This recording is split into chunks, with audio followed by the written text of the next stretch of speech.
Fala galera, beleza? Hoje vou falar um pouquinho sobre as provas de ciclismo dos Jogos Olímpicos, uma análise. Vocês já viram os resultados aí, mas vamos fazer uma análise de algumas coisas que aconteceram. Bom, vamos começar pela prova masculina, que foi uma prova bem, não muito longa, mas com muita subida, muito dura, com um terreno muito ondulado, sem quase nada de plano, e uma prova que tivemos um final bem legal, eu gostei demais da vitória do Richard Carapaz. Por quê? Porque o cara é um cara que ataca demais, nunca desiste, sempre tenta. No Tour de France ele tentou de todas as maneiras tirar tempo dos adversários, terminou em terceiro lugar e ele conseguiu um ataque daquele pequeno grupo que ficou no final junto com o Brandon McNulty, americano, e conseguiu largar o Brandon McNulty já dentro do autódromo de Fuji e ganhou solo. Mas assim, essa vitória dele,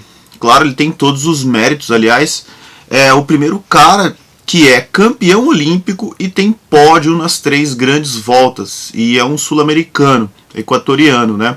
Segunda medalha de ouro também nas Olimpíadas para o Equador. Então foi uma coisa muito legal. Mas ele se aproveitou de uma forma extremamente inteligente de que a maioria do pessoal estava marcando quem? O Wout van Aert, que conseguiu passar no Mikuni Pass um pouquinho para trás dos caras. Depois ele chegou porque teve um ataque do Pogacar, mas esse grupo da frente ali dos 10, 12 primeiros colocados, quase todos os caras com característica de mais escalador, e o Van Aert é o cara que tinha o melhor sprint, tá? Então os caras ficaram marcando ele ali na chegada já no circuito, quase todos andando na roda dele, e na hora do sprint ele ganhou por um perfil de roda do Tadej Pogacar. Uma coisa bem interessante que a gente pode ver aqui, que dos 11 primeiros colocados, só o Adam Yates não participou do Tour de France. E muita gente falando assim, ah, mas os caras vão chegar cansados do Tour de France. Não é bem assim. Todos esses caras aí, só o Michael Woods que saiu antes do Tour de France. Todos terminaram. Então, o primeiro lugar, Richard Carapaz, segundo Van Aert, terceiro Pogacar. Bauke Mollema ganhou uma etapa do Tour de France, foi o quarto lugar, holandês. Até o cara que não usa o GPS, né? Michael Woods foi o quinto lugar, chegou a ter camisa de Rei da Montanha.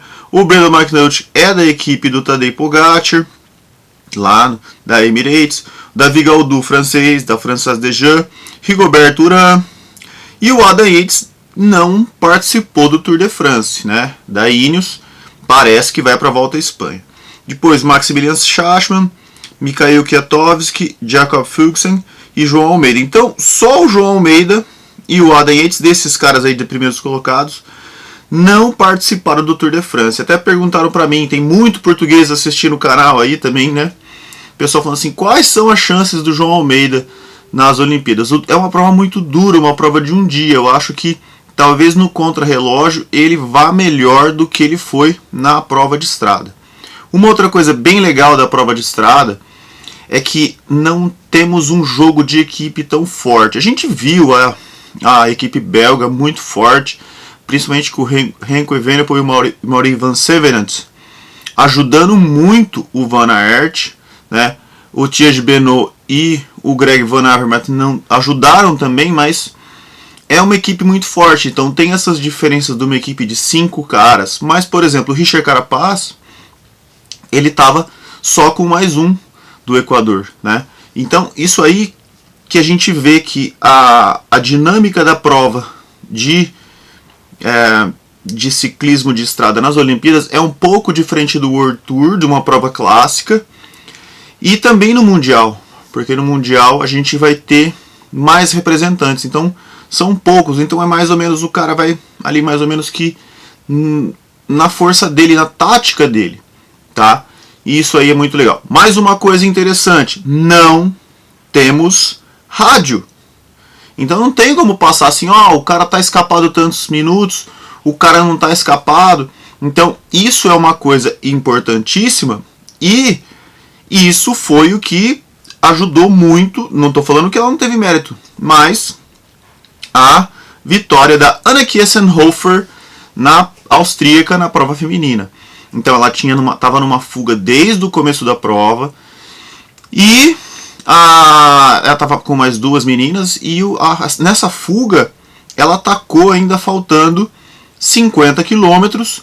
Nessa fuga a equipe holandesa que estava trabalhando para a Annemiek van Vleuten, que foi a segunda colocada, eles pegaram a fuga e a Annemiek atacou e ela chegou achando que tinha vencido, que tinha sido campeã olímpica.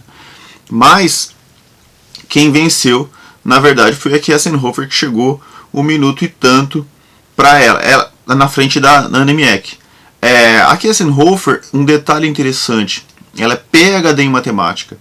E eu entrei até no Instagram dela para dar uma olhada. Ela fez uns cálculos de como ela poderia ganhar a prova numa fuga. É uma coisa muito louca. Então, isso aí ela é uma excelente contrarrelogista, tem um passo muito bom e ela ganhou dessa maneira. Então, ela teve essa prova, vencer essa prova de uma forma muito legal. E ela não tem contrato nenhuma equipe feminina World Tour. Provavelmente agora ela vai ter, porque imagina, ela é campeã olímpica. Então, Anna Kiesenhofer foi a primeira, Annemiek van Vleuten a segunda, Elise Longo-Borghini terceira, Lotte Koppes, belga, em quarto, Marianne Vos, holandesa, já foi campeã olímpica, em quinto lugar. Uma coisa que tanto na prova de estrada masculino como na feminina nós tivemos foi o calor. Um calor absurdo, principalmente para os padrões europeus, né? Lá você faz 27, 28 graus, o pessoal já está morrendo de calor. Então as temperaturas acima de 30 graus lá. E na região que eles estão no Japão, a gente também tem uma questão da umidade. Então está bem próximo ao mar, então é calor e úmido. Então isso aí foi uma coisa que talvez possa ter atrapalhado alguns caras. Então isso aí afeta mais algumas pessoas do que outras. Então essa aí foi a condição das provas de ciclismo de estrada masculino e feminino. Vamos falar um pouquinho do mountain bike, né? Eu quase não falo de mountain bike aqui no canal, mas nos Jogos Olímpicos eu vou falar, né? Não é a minha especialidade. Então a gente teve um cara que eu gostei muito dele ter vencido, o Thomas Pidcock. Thomas Pidcock, que tem apenas 21 anos, inglês, time da Grã-Bretanha, e ele é um cara que correu ciclocross lá no começo da temporada, no final de 2020, começo de 2021. Ganhou a prova clássica de estrada. Depois ele foi correr no mountain bike, foi muito bem na Copa do Mundo. Ele teve um problema, caiu, quebrou a clavícula. Em algumas semanas ele já estava pedalando, foi lá e ganhou a prova de uma forma impressionante. Uma coisa que destaque também foi que, infelizmente, o Mathieu van der Poel tomou um tombo em uma sessão extremamente técnica e abandonou a prova já de cara. Uma coisa que até eu vi no Instagram, que o Mathieu van der Poel falou, que ele fez o treino na pista, porque só podia treinar na pista de bike 2 dias antes, e ele foi fazer o treino e no lugar justamente que ele caiu tinha uma seção e tinha uma ponte de madeira que ajudava a descer aquele salto. No dia da prova não tinha aquilo. E ele não sabia. Isso é um erro dele e um erro da própria equipe holandesa que não falou para ele que não ia ter aquilo. Então é uma forma bem diferente você chegar e saltar de uma pedra na outra com uma sessão longa, né, de salto, e você ter a ajuda de uma parte ali de madeira e não ter a parte de madeira. Então foi justamente ali que ele caiu e foi um tombo muito feio, né? Tem até uma coisa que eu coloquei no Instagram, que tem uma foto do Thomas Pidcock descendo no lugar, e ele tá com uma bike, depois eu vou falar um pouquinho da bike dele, mas a suspensão toda socada, os caras usam um pneu bem murcho, e aí você vê a situação ali do pneu dele dobrando, quase encostando no aro. Outra coisa bem legal, que a gente vai falar a respeito do mountain bike, não só do mountain bike, mas de várias situações nas Olimpíadas, que as regras para os equipamentos são diferentes e muitas das vezes os caras, eles têm as suas equipes. No caso, por exemplo, do Thomas Pidcock, ele corre pela Ineos, Só que a Ineos, ela não tem uma... Ela é patrocinada pela Pinarello, tem a parceria com a Pinarello, só que a Pinarello não faz atualmente uma bicicleta de mountain bike. Então o que ele tem que correr? Com uma bicicleta de outra marca, sem o nome aparecendo, e no caso aí uma BMC, né, uma BMC Full Suspension, suspensão dianteira da Santur e os componentes da Shimano. Então, isso é uma coisa interessante nas Olimpíadas, até o pessoal do time da Grã-Bretanha inteiro está usando capacetes todos iguais, padronizados. Algumas equipes você vê na parte do ciclismo de estrada, cada um usando o capacete da sua equipe, né, da sua equipe de estrada, que é diferente. No caso da Grã-Bretanha, não. Eu lembro muito bem em 2012, né, nas Olimpíadas de Londres, que aí os caras usavam uma bicicleta específica, né? Eu lembro do Bradley Wiggins, que foi campeão olímpico de contrarrelógio, usando uma bike específica. Ele era da Sky, que hoje é Ineos, usava o Pinarello, mas ele não usou a Pinarello, usou uma bicicleta específica que o time da Grã-Bretanha forneceu para ele, tanto no contrarrelógio quanto na estrada. Ele usou a mesma bicicleta, uma coisa muito doida, né? Então, bom, vamos voltar aí o